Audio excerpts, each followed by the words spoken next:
Objectif, offrir 1 million de cartes nationales d'identité burkinabè, une femme, un jeune, une identité. L'opération a été lancée ce samedi à Manga.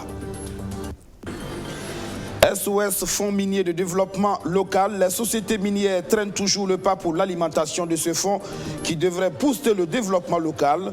La société civile monte au créneau, elle dénonce une mauvaise foi. À Bobo-Dioulasso, nouvelle grogne autour du foncier urbain, un projet de déguerpissement et de relogement fait grincer des dents au secteur 31 de la ville. Les résidents sont contre ce projet. Pourquoi? Les explications dans ce 19h30. Voici pour le sommet. Bonsoir, bienvenue à tous. Le combat pour la promotion du genre commence peut-être par là. Une femme, un jeune, une identité. C'est une vaste opération de délivrance de documents d'identité. Offrir 1 million de cartes nationales d'identité aux femmes et aux jeunes. C'est le cas de concertation des organisations intervenant sur le genre et la participation politique des femmes au Burkina Faso qui est à la manœuvre. L'opération a été lancée ce samedi à Manga, Archimède Boy. Debout ou assises à même le sol, elles ne veulent pas se faire compter l'événement. L'opération Une femme, un jeune, une identité est désormais une réalité sous leurs yeux, ici, à la place de la Nation, à Manga. Leur carte nationale d'identité en main, les bénéficiaires se réjouissent. Je suis très content de ce qu'ils ont fait. C'est très important parce qu'on ne peut pas circuler sans les pièces. N'importe où que tu partes, tu dois avoir ta pièce sur toi. Pour ne pas avoir de difficultés. Au moins, même si tu as eu un accident sur la route, c'est au niveau de ta pièce qu'ils vont prendre, vérifier les numéros et puis appeler les personnes proches. Le cadre de concertation des organisations intervenant sur le genre et la participation politique des femmes au Burkina Faso veut ainsi offrir une carte d'identité à 1 million de Burkinabés.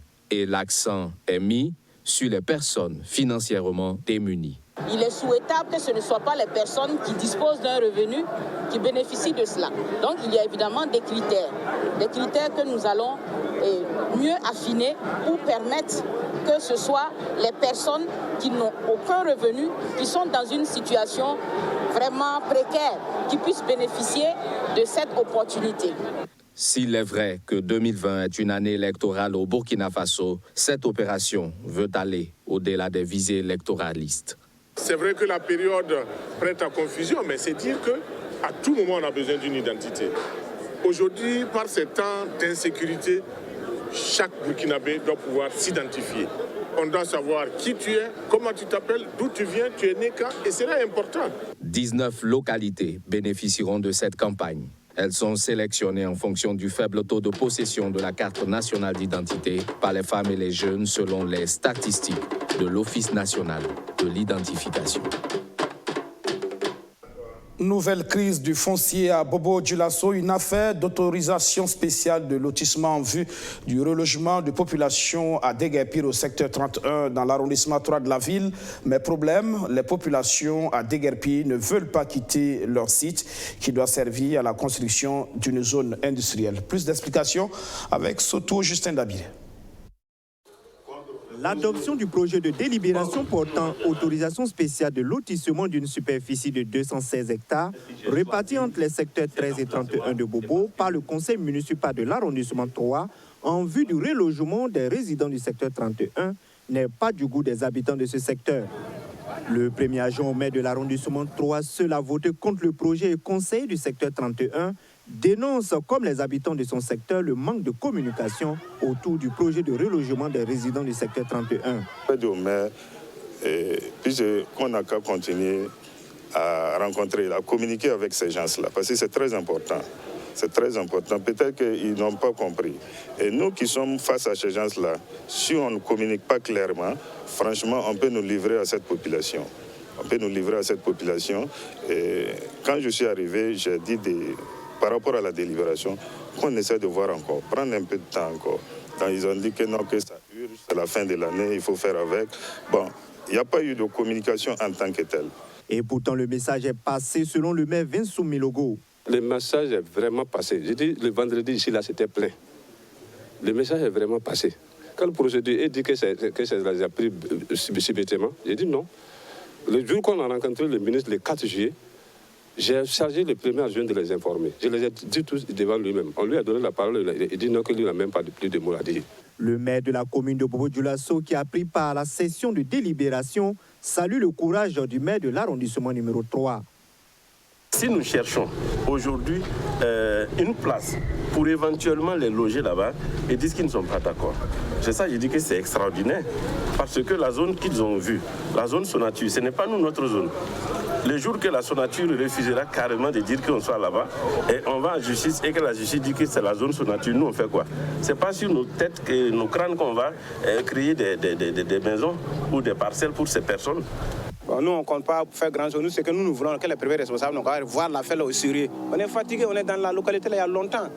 Il y a longtemps. Ce n'est pas notre première sortie comme ça. En 2009, la Société nationale d'aménagement des terrains urbains Sonature a obtenu un terrain urbain d'une superficie de 304 hectares au secteur 31 dans l'arrondissement 3 de Bobo-Dioulasso. Une zone que la Sonature réclamerait pour la construction d'une zone industrielle. Pour réaliser ce projet, une délibération portant autorisation spéciale de lotissement d'une superficie de 216 hectares en vue du relogement des résidents du secteur 31 est adoptée par le conseil municipal. Un projet contesté et rejeté en bloc par les résidents du secteur 31 qui exigent de nouveau pour parler avec le maire Vincent Milogo. On est loin du compte au fonds minier de développement local. Les sociétés minières traînent toujours le pas. Elles doivent verser 1% de leur chiffre d'affaires, à commencer par l'année 2017. Mais jusque-là, ces sociétés n'ont pas versé grand-chose. Une situation pointée du doigt par la société civile qui dénonce une mauvaise foi des entreprises minières. Arsène Konitamde. Le fonds minier de développement local a du mal à être alimenté. La faute aux sociétés minières qui ne s'acquittent pas de leurs dû. En 2017, ces sociétés minières étaient censées verser près de 13 milliards de francs CFA au Fonds minier de développement local. Mais elles n'ont versé qu'une avance s'élevant à 1,139 milliard de francs CFA. En 2018, sur les 13 sociétés exerçant au Burkina Faso, seul Semafo Bungu s'est acquitté de l'ensemble du montant à verser au Fonds minier de développement local. Les 12 autres refusent de sortir le chéquier. Il y a une certaine mauvaise volonté des sociétés minières à contribuer à l'alimentation de ce fonds.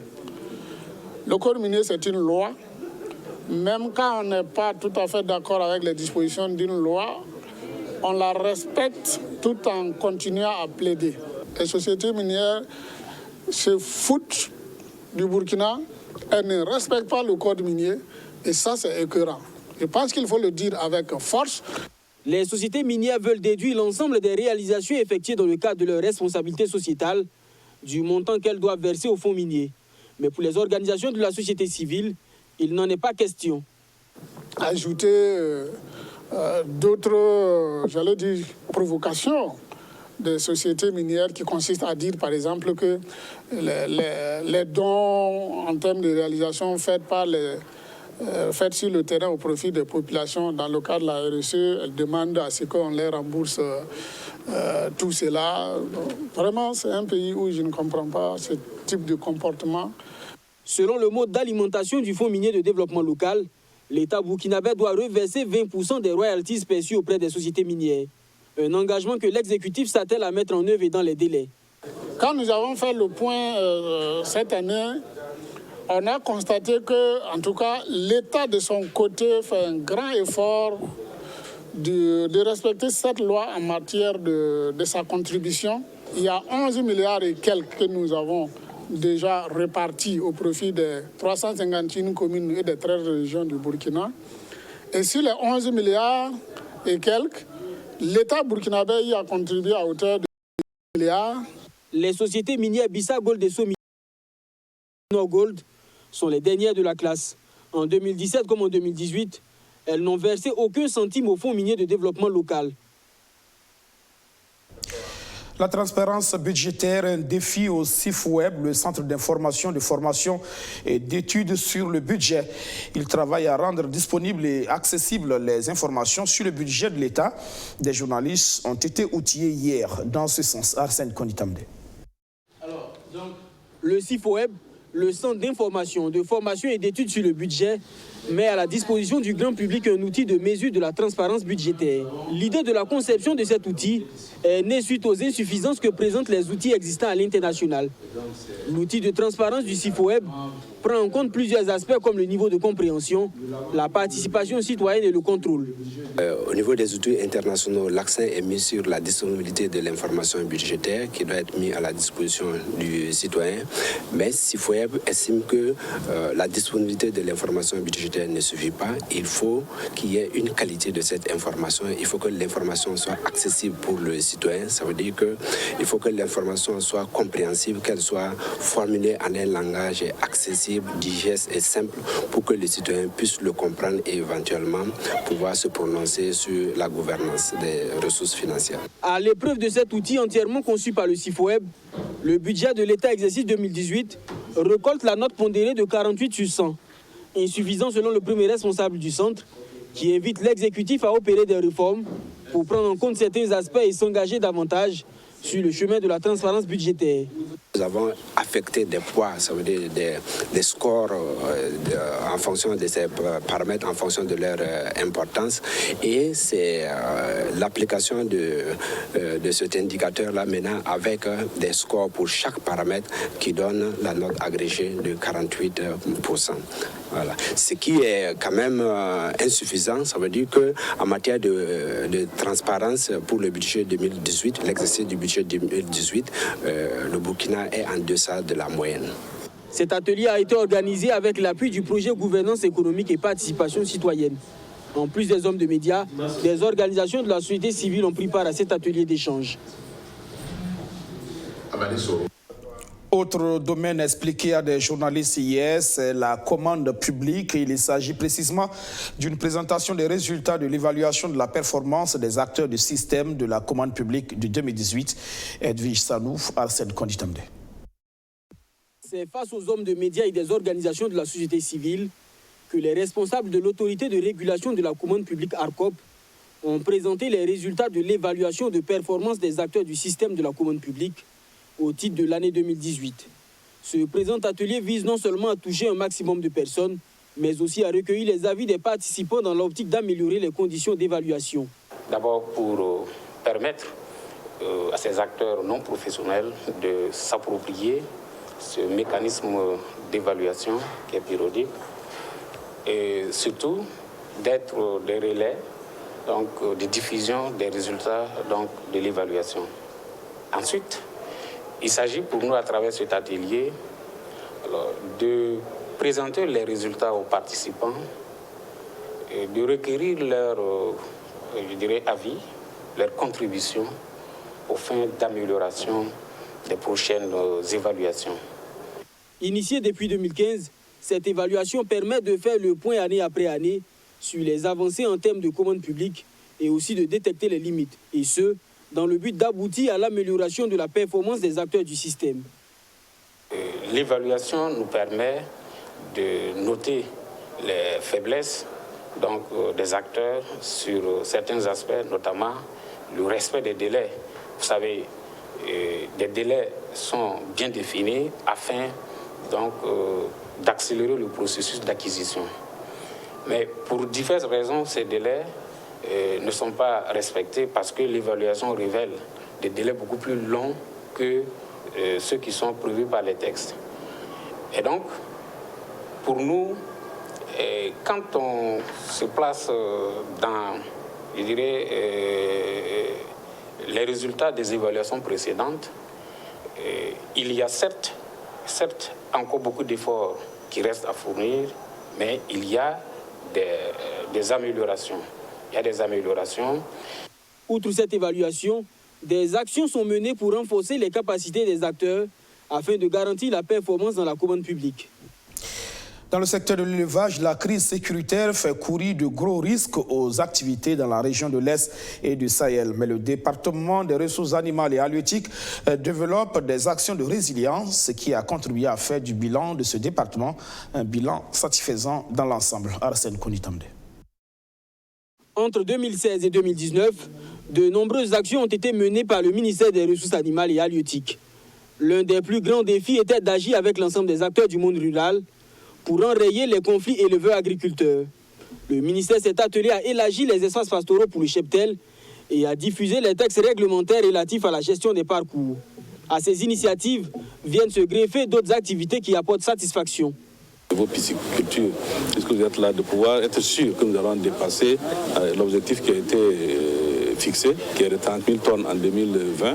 Nous sommes déjà en 2019 pratiquement à 27 200 tonnes et nous avons pu effectivement récupérer près de 5 000 hectares de terres dégradées que nous avons ensemencées afin d'en faire des zones de pâture et des zones aussi de fosse de fourrage.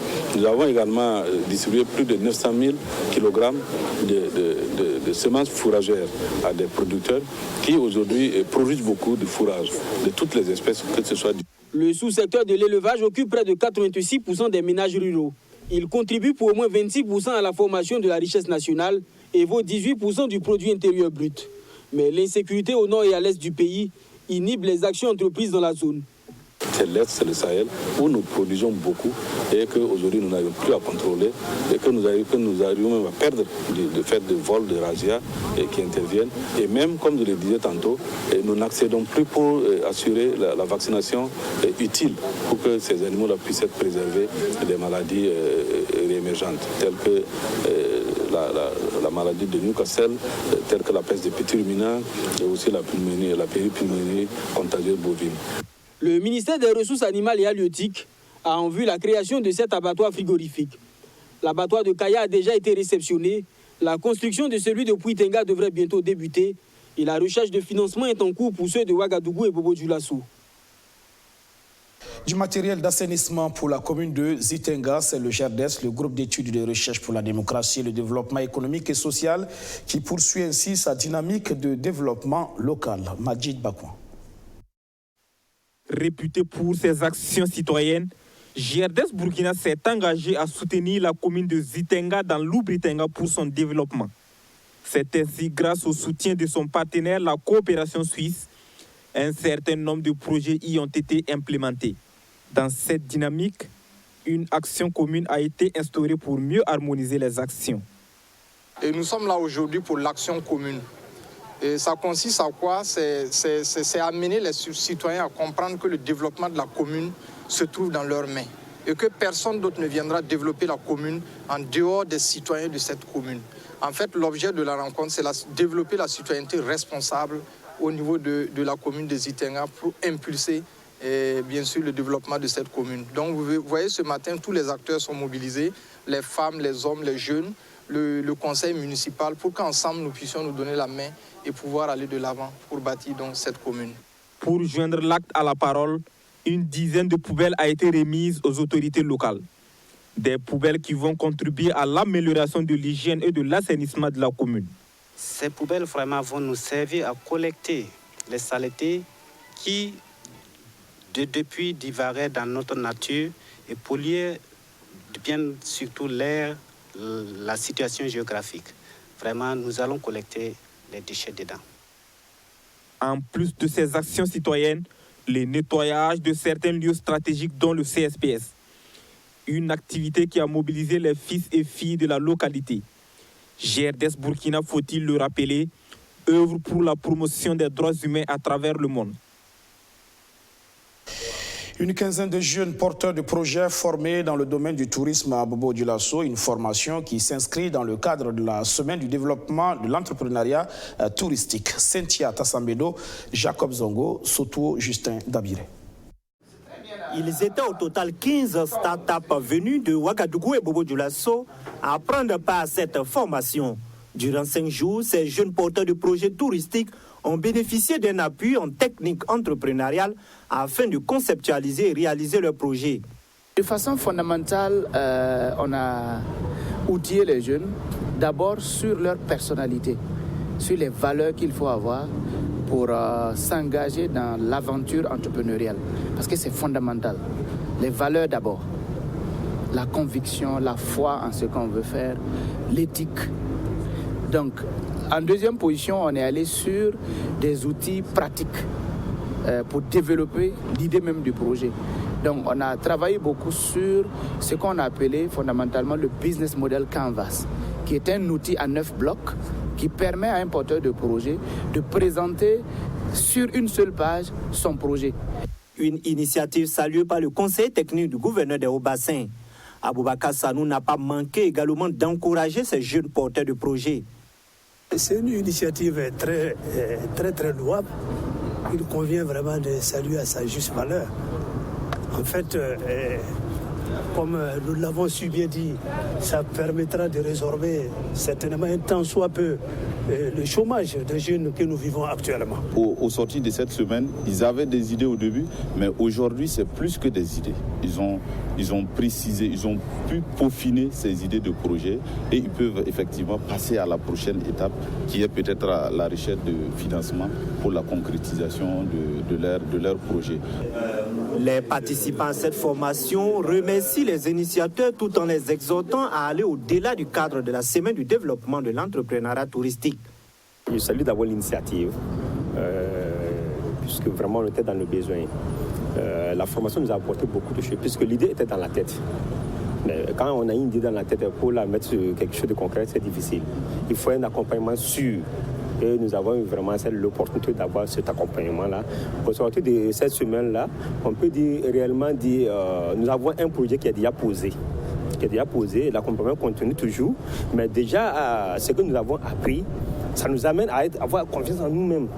Créé en avril 2016 à Ouagadougou, Burkina Business Incubator est un centre d'incubation qui accompagne les jeunes dans la réalisation de leurs projets à travers la sélection et l'hébergement de porteurs de projets d'entreprise, une assistance en conseil juridique et de gestion au service des entrepreneurs. Fin de cette session d'information. Merci de l'avoir suivi. Excellente soirée sur la chaîne de Bonsoir.